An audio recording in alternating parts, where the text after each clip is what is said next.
great.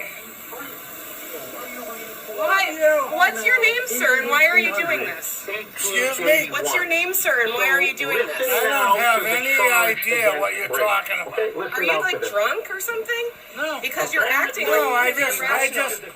hate all your shit on your car. Oh, that's really pleasant. Isn't that great? Hey, one of the Yeah. Why don't you redo Call the it? police. Yeah. Call the police. No, Let's also well- call National Grid so that we can make sure this Thanks. A little bit.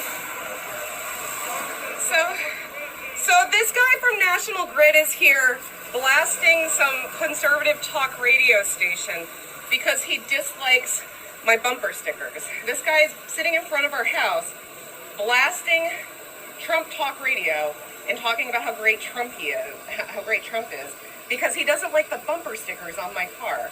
So he thinks it's okay to disrupt an entire neighborhood over this.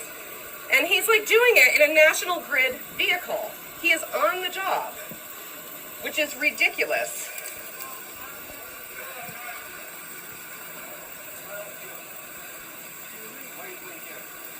I have a job right down the street. Go on. Then go to your job. What's your problem?